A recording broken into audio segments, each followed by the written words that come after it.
Hey guys, my name is Antranik, and in this video I'm shirtless because I want to teach you the difference between anterior pelvic tilt and posterior pelvic tilt. Do you want to know the difference between them? Do you want to know what is the proper position for different stretches?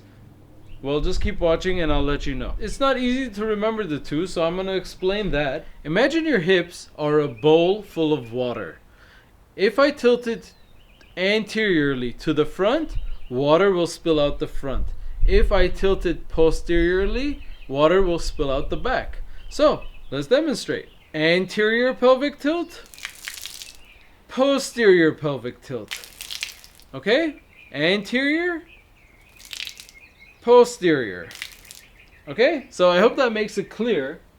And then also, when is each hip position useful? Which one do you do for which exercise, right? Posterior pelvic tilt, like this, is when you squeeze the butt, squeeze the abs, and you're locked in. This is very common in bodyweight exercises. You want this position because this is what locks your core, okay? Your core is what stabilizes your upper body and your lower body, okay? And if you do this position, it's often gonna be rock solid, all right? And you use this when you're in plank, when you're doing a push-up, whenever you're in a handstand, many exercises. When you're doing pull-ups, there's also arched pull-ups, but if you're doing hollow pull-ups, you do it like with this tilt as well. Speaking of hollow, the hollow hold, which is a very common gymnastics position and exercise, is all posterior pelvic tilt training. Okay, so you also use it whenever you want to emphasize any hip flexor stretch. Okay, if you're in a lunge and you want to stretch your thighs or your quads, the front of your thighs, or your deep hip flexors, the more you tuck your tailbone, the more it will lengthen here. Okay, now let's talk about the opposite. Anterior pelvic tilt was useful anytime you want to emphasize the hamstring stretching. So the hamstrings are the muscles in the back of your thigh, and if you do this anterior tilt, it's lengthening them. So if I'm going to do a forward fold, I will tilt as much as possible and then round down, and that will get me more range. Now, when else do we use this? If you're in the straddle splits, same thing. The deeper you go in your straddle splits or in the horse stance, it's the similar squat mechanics at the bottom.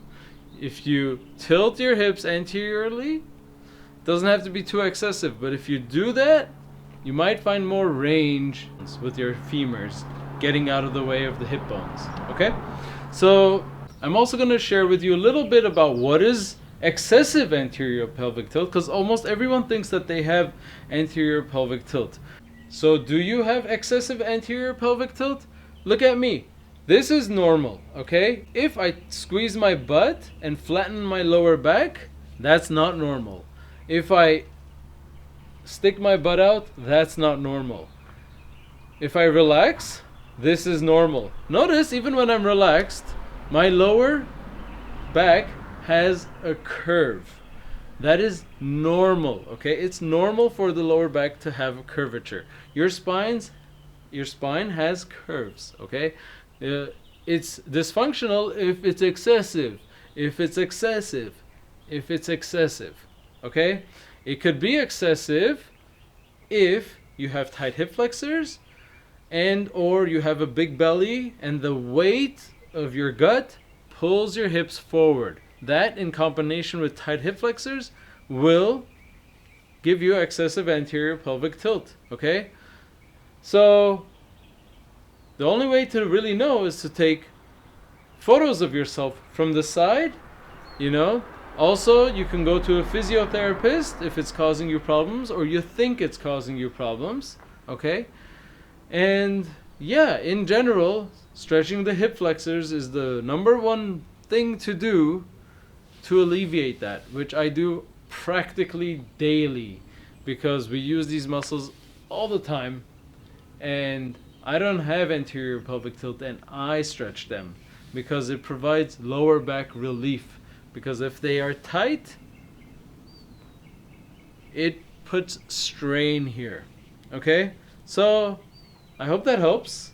Let me know if you like this video. Give me a thumbs up, leave a comment and tell me what you liked, what you didn't like, what questions you have, what video do you want me to make next. And yeah, I hope that helps, and I'll see you next time.